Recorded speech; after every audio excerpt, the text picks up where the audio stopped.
ঢাকায় চলচ্চিত্রের জনপ্রিয় প্রয়াত চিত্রনায়ক মান্নার একমাত্র সন্তান সিয়াম ইলতিমাস ঢালিউডের নায়ক হয়ে হাজির হচ্ছেন।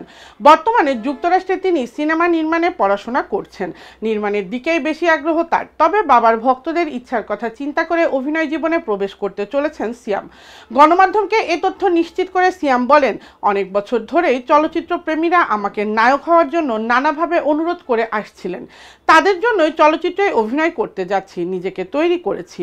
এ মুহূর্তে সিনেমার নাম ও নির্মাতার নাম বলতে চাচ্ছি না, তবে চলতি বছরের দর্শকরা সেই প্রশ্নের উত্তর জানতে পারবেন।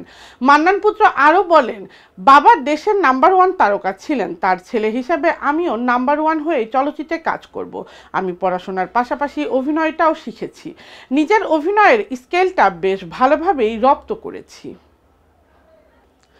দুই বাংলায় সমান জনপ্রিয় হওয়ায় চঞ্চল চৌধুরীর কাজ এখন দুই দেশের দর্শকরাই দেখে থাকেন। সেখানে স্বস্তিকা তাদের থেকে আলাদা হয় কি করে, তাই জানালেন স্বস্তিকা।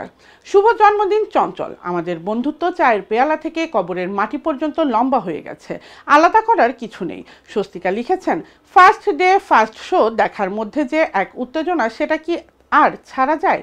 চঞ্চলের ক্ষেত্রে অনায়াসে গতিবিধি আরও সহজ হয়েছে দুই দেশের প্রযোজকদের কারণে, এমনটিই দাবি স্বস্তিকার। এর জন্য তিনি তাদের ধন্যবাদও জানান, সঙ্গে একরাশ শুভেচ্ছা তার প্রিয় অভিনেতাকে। চঞ্চলের প্রত্যেকটা দিন শুভ হোক, সাফল্যের ছটায় উজ্জ্বল হয়ে উঠুক প্রার্থনা তার। অভিনেতার প্রত্যেক চরিত্র নিখুঁতভাবে জীবন্ত হয়ে ওঠেন। দর্শকদের মতো অভিনেতাকে ঘিরে মুগ্ধতা তাই অভিনেত্রীর মধ্যেও প্রবল। আর এই জায়গা থেকেই তার দাবি, আমার প্রিয় শিল্পী যেন আমি তোমার সবচেয়ে বড় অনুরাগী। আনন্দবাজার সূত্র জানায়, এর আগে নির্বাচনে নিজের ভোট দিতে পারেননি স্বস্তিকা, তাই অভিনেত্রীর মন খারাপ। সকালে উৎসাহী হয়ে পোস্ট দিয়ে সবাইকে সকাল সকাল ভোট দিতে যাওয়ার অনুরোধ জানান তিনি। দুপুরে বোন অজপা মুখোপাধ্যায়কে নিয়ে ভোট দিতে যান স্বস্তিকা।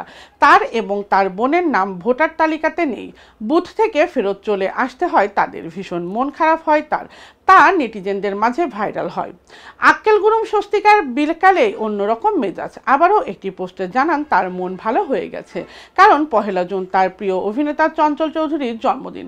সামাজিক যোগাযোগ মাধ্যমে তিনি নিজেকে চঞ্চলের সবচেয়ে বড় অনুরাগী বলেও দাবি করেন। স্বস্তিকা এদিন বাংলাদেশের ওয়েব প্ল্যাটফর্মের নতুন সিরিজ কালপুরুষের একটি ছবি ভাগ করে নেন। এই সিরিজের চঞ্চল চৌধুরীর মুখ্য ভূমিকায়।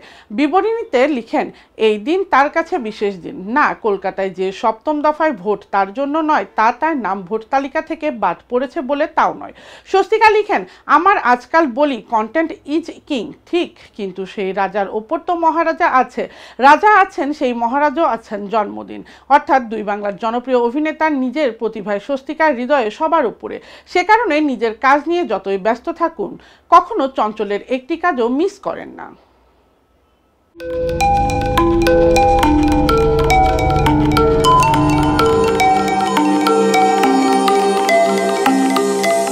টেক টিভি, দেশ ও দশের কথা বলে।